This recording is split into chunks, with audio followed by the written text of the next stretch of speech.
Hi, I'm Penny and I'm the trip designer for Tuscany, and I'm really excited to tell you all about our Tuscany Explorer trip. Um, Day one, you get right into the heart of Chianti and you meet your guides and fellow guests at a countryside trattoria in the heart of Chianti, which is the most famous wine-grown region of Tuscany. You enjoy a delicious lunch of handmade pizzas and salads, and afterwards you get fitted to your bike to make sure that it fits you perfectly before you ride. You then ride through a beautiful loop ride through some vine-coloured slopes and quaint villages, and your guides will be right there by your side to give you riding tips and make any adjustments that are needed to the fit of your bike. The roads on this trip are small country roads with a little bit of traffic, but no shoulder, which is going to be very different. But Italian drivers are great. They love to see cyclists and will generally give you a little friendly toot on your horn before overtaking you. Our ride brings us to our first hotel, which is Il Borgo di Besciane. And tonight we enjoy a taste of the renowned Chianti wine alongside our first Tuscan feast on the terrace of our hotel. The hotel was originally a 13th century Etruscan village, which has been transformed into a really charming and elegant hotel. And the rooms have all been lovingly created within the original houses of the medieval hamlet. And the hotel has its own wine cellar and beautiful restaurant. On the second day of the trip, we ride through the vines and through some beautiful wooded chestnut trees, and you can stop in a castle, Castello di Broglio, and it has a famous L'Eroica Cafe, which is named after the historic cycling race that was born in a neighboring village. And the cafe is home to some great great espresso, and some really cool cycling memorabilia. Um, for lunch, we stop at a local bar and we see our friends Fabrizio and Carolyn, who they pride themselves on serving the best bruschetta in Chianti. It's super delicious. Your ride then continues on the little tiny villages of Lucarelli, where you can have a mid-afternoon espresso or buy a local bike jersey or some olive oil before returning back to the hotel to relax by the pool. This evening, we go into the town of Castellina in Chianti, and we wander through the medieval cobbled streets before discovering the Via delle Volte, which is an impressive historic underground tunnel that now is a fascinating walkway filled with artisan boutiques and restaurants. And you get to choose the restaurant of your choice for dinner, so you can have dinner on the piazza, off something a little bit more romantic, overlooking the views of the valley. Uh, Third day, after you've had your morning cappuccino, you're going to be able to ride and enjoy the stunning views of the towers of Siena you can see in the distance among the vine-covered hills. The ride takes us to the walled medieval town of Monteriggioni. You arrive there about midday, and it's perched right up on a hilltop, and it's dominated by these 14 dramatic towers you can see as you ride towards the town. And again, you can stop, get off your bike, and explore the winding cobbled streets for lunch, and take your pick of all the little alfresco options lining the main piazza for lunch. Back at the hotel tonight, we're going to gather for a pizza making class at the hotel, and you'll get to use the original wood oven of the hotel that's still functioning since the times when the hotel itself was just a small village. And you'll prepare your own perfect pizza under the guidance of our Italian pizza master, paired, of course, with Chianti's best local wines.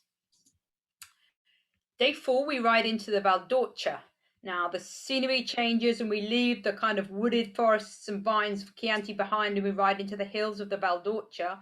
The landscape opens up and there are views of the ancient farmhouses with cypress trees lining their driveways.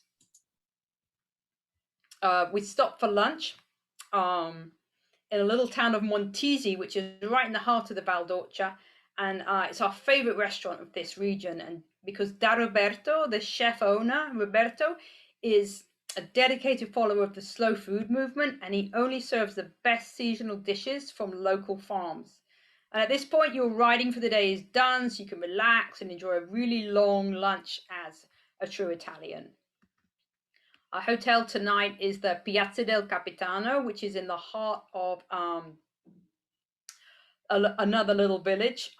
It's a 15th century palazzo, which is right in the heart of the San Quirico Doccia, and it's got its own traditional trattoria, an indulgent spa, tranquil gardens, and a pool. It's the perfect place just to relax and enjoy kind of modern luxury within some rich history. Uh, the fifth day takes us over these rolling hills and through these beautiful cypress trees that you can see. And our first stop is a little tiny Roman spa town known for its hot sulphurous springs, where you can refresh your feet and enjoy an espresso on the piazza. Our midday destination is the town of Montalcino.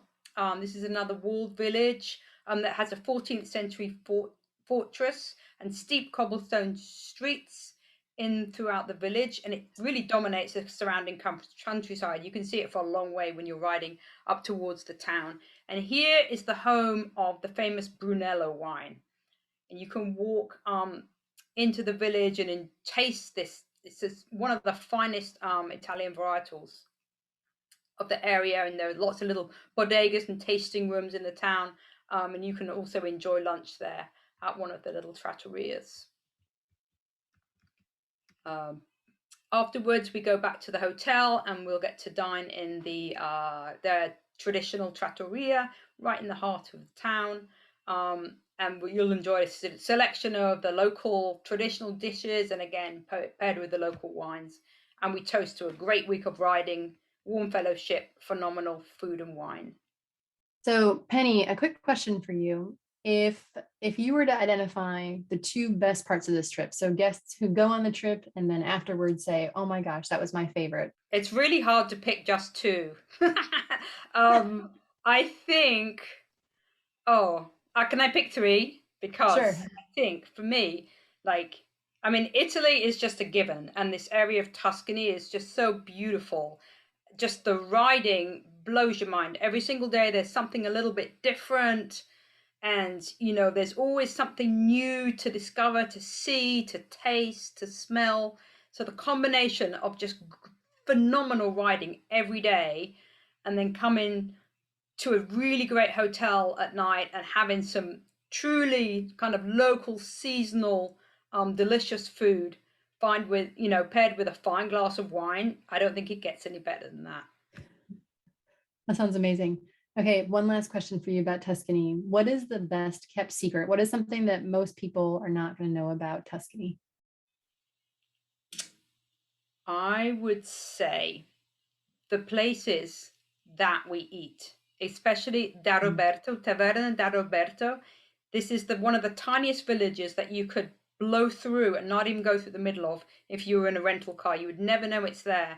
And you walk into his little restaurant, and there's this beautiful garden. It's just him, and he has someone in the kitchen helping him out, and he curates the menus that change daily. He would never serve you anything that wasn't seasonal. Like, if you tried to get a caprese salad in January, he would just be horrified. You can only eat the perfect food at the perfect time. And so it's just when you sit down and you just relax and you don't even look at a menu, and somebody just brings you whatever is perfect for that day.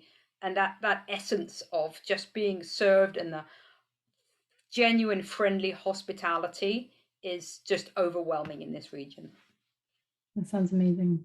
Thank you so much for joining us today, Penny. This is perfect, and I cannot wait to go to Tuscany. I want to go now. This is amazing. Thank you so much. Thank you.